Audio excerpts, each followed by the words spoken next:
Well, hey everybody, it's me, Thromboli Spaghetti, and would you look at that? The United States is in the death throes of liberal democracy, and the terror and destruction it's been exporting overseas for decades is finally Foucault's boomeranging right back into their f***ing faces. Pretty scary stuff. Hopefully it doesn't get as bad as the pandemic currently ravaging the planet. I'm doing really good, thanks for asking. Well, okay, that's fine. I'm a politics guy. Tons of politics are happening, so I got plenty of stuff to talk about.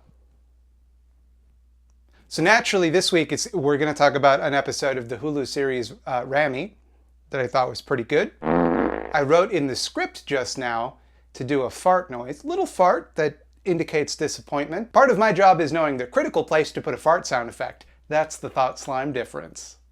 Maybe you haven't heard of the show. I certainly hadn't until like a month ago. Ramy is a show about a first-generation Egyptian-American millennial who has some sort of brain problem where he's prevented from ever making a good decision or passively allowing a situation to diffuse itself. Which is to say that everything he does is wrong and makes you want to shake him violently. The show mostly deals with Ramy, the main character played by show creator Ramy Youssef, and his complicated relationship with Islam. On the one hand, he's a devout Muslim, but on the other hand, he likes jerking off, and this provides a more profound emotional crisis within him than you might imagine. That's essentially what the show is about. Islam versus jerking off. I like the show, it's brilliant, it's the best TV show I've watched all year, and I couldn't recommend it enough. What really sells it, for me, is the commitment to making every character's motivations, no matter how detestable or backwards, understandable and sympathetic. Each and every character is intensely flawed, but none of them are without redeeming qualities. Relationships between characters are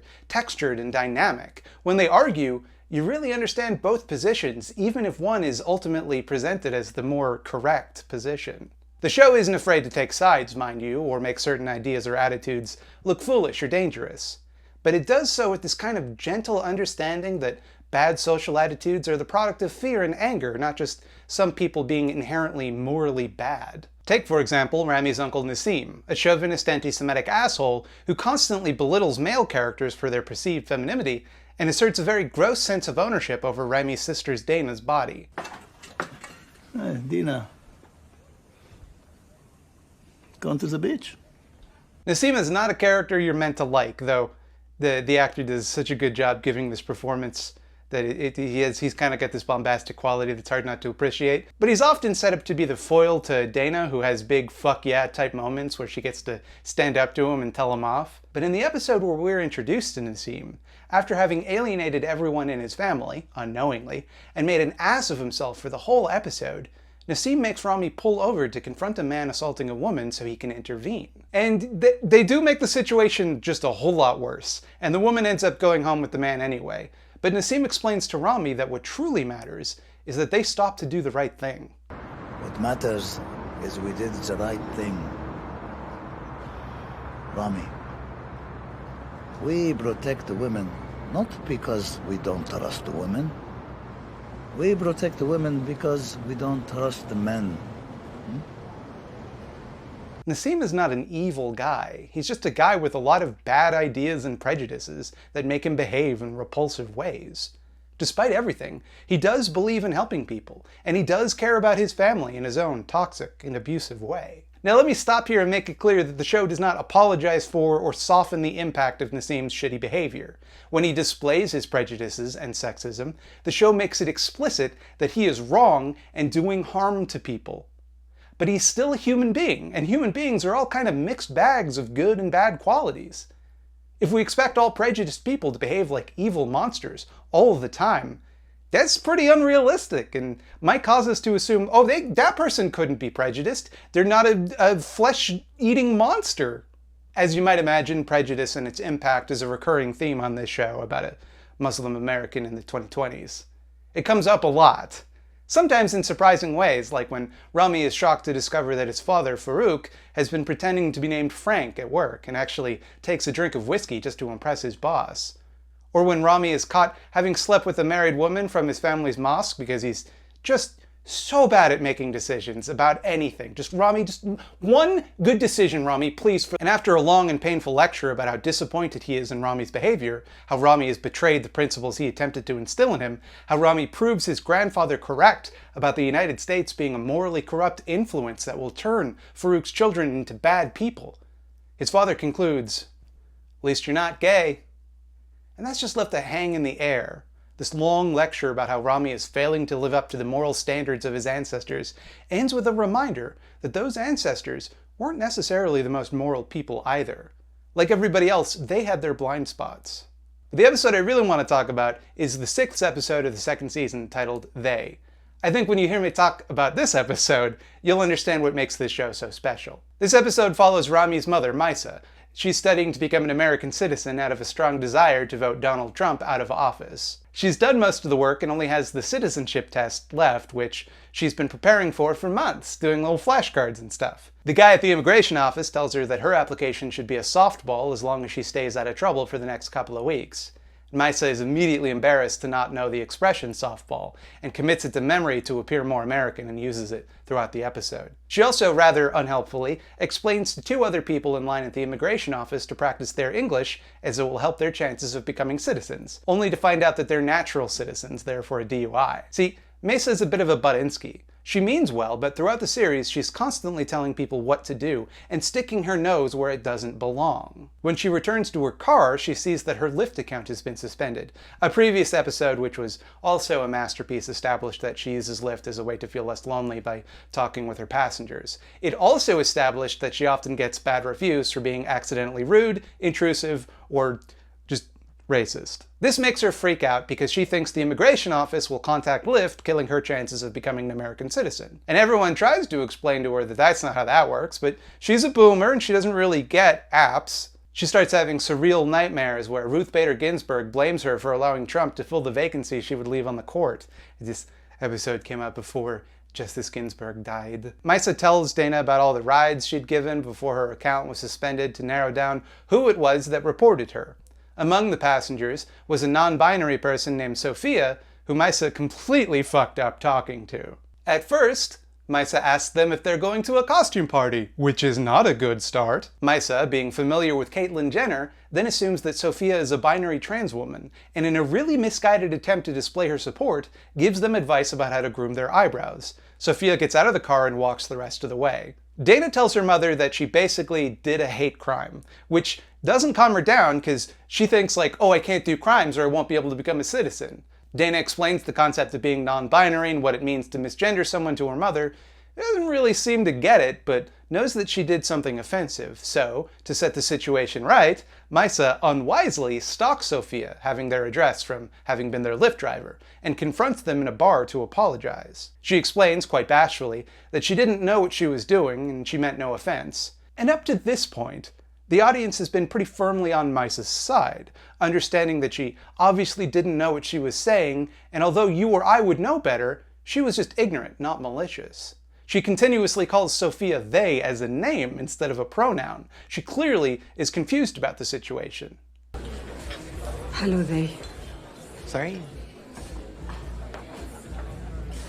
But Sophia doesn't see it that way. If there hadn't been consequences, Maisa never would have thought twice about the way she treated Sophia. She would have carried on her day and never would have felt the need to apologize. They explain how hard it is to have to explain themselves and defend themselves from transphobia everywhere they go, and to be judged by strangers at all times. And this makes it finally click for Maisa, who finally understands what it is she's done wrong. It's kind of left unsaid, but to me, this scene reads as her relating it to her experience as an immigrant, and how she too feels judged and watched at all times. After all, she did just say this. I know I did something very bad, but I am not a bad person. English is not my first language, and I am always worried that I will sound silly when I use weird words. She recommends a really boomer makeup brand to Sophia, which is actually a callback to an earlier episode, and Sophia starts to see where Maisa is coming from a little bit. She's not a transphobe. She's completely out of touch, and although she doesn't really understand what she did wrong, she is willing to learn and change. She is an empathetic person. It shouldn't be Sophia's responsibility to teach her, and she definitely should have left them alone, but Maisa does genuinely want to do better. And it's worth noting that she absolutely does. In a later episode, she makes a big point to ask people their pronouns when she meets them. She clearly did further research on her own and learned how to change her behavior. Still not quite there, obviously, because she phrases the question like this. Ahlan wa sahlan. My name is Maisa and I am Ramy's mother. My pronouns are she, her. Does anybody have food allergy or pronouns I should know about? But bless her heart, she's trying. Sophia admits they didn't report Mesa. They actually gave her 4 stars out of habit, which is a nice little moment. And it seems like all is well. Until Sophia's boyfriend comes back from the bathroom.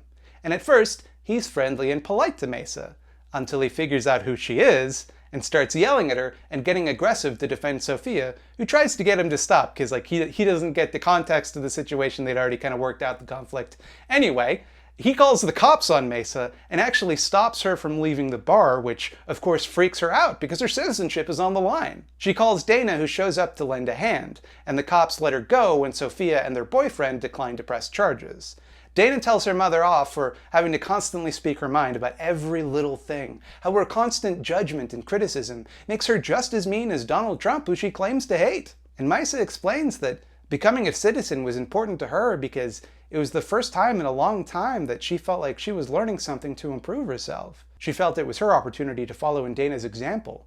Dana, who has the independence that she gave up when she married Farouk. She's critical of others because she's equally critical of herself, and she wants to spare other people the embarrassment she would feel for how she assumes other people will judge them. In her mind, the outright cruelty she displays, chiefly though by no means exclusively to Dana, is her trying to be kind.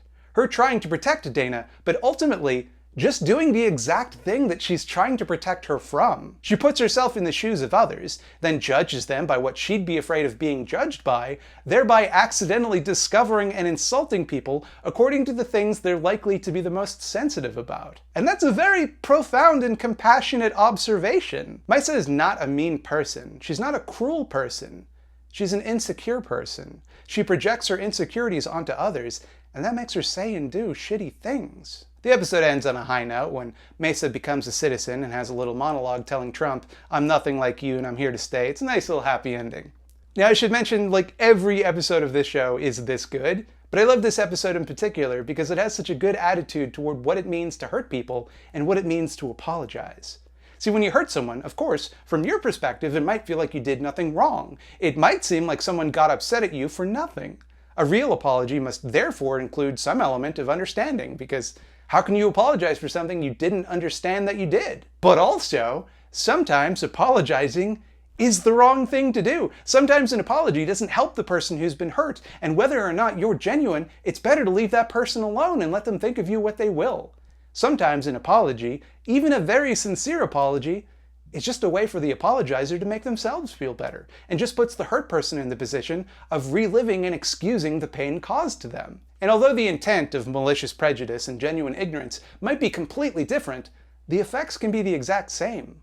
Rarely does a piece of media simultaneously make you feel for the prejudiced person's position, while also clearly and effectively communicating why they are wrong and need to change. The whole show is like that, making you really think hard about people you might otherwise dismiss. It's the only show I've ever watched that's made me go, Osama bin Laden's making a good point in this scene. That makes sense in context when you watch. There's an episode that makes sense in context. It's also piss your pants funny, so that's maybe something to look out for. Be careful. Maybe watch it over the toilet because you can and will piss your pants. I did. I pissed my pants. I'm just going to say that in front of the green screen.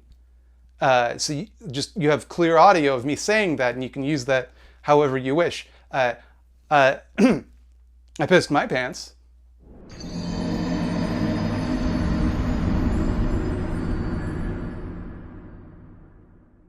Oh hey, you're still here? Thanks for sticking around. I've been thinking, I'm doing pretty okay on YouTube. I have almost 400 subscribers, but there are plenty of people out there who struggle to get attention on their work. So I've decided that's something I can help with in my new segment, The Solidarity Corner, where I'll be highlighting small leftist projects. Something I've never done before. This is new.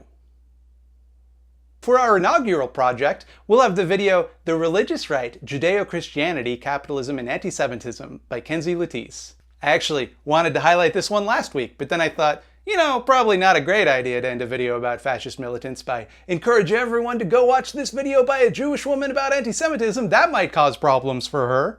And in the entire week and change that I had to prepare for this, at no point did I do the bare minimum and contact her to find out how to pronounce her last name. Good job, Matt. Super profesh. Anyway, it's a really informative video about the label of Judeo-Christian and how that counterintuitively erases Jewish identity and why it does that. It also goes into how capital resolves the inherent contradiction of appealing to religious Christians who should find capitalism against their values because of the whole, you know, evilness of it. Do you have the small project you'd like me to highlight here? Well, why don't you go ahead and send an email to thoughtslameditor@gmail.com with the word Solidarity Corner somewhere in the subject line. And please probably include some important information like pronouns and stuff like that. Oh, and don't spam me with requests. Like, don't just send a bunch of emails. Just send one email. One will do. I promise I check my spam filter.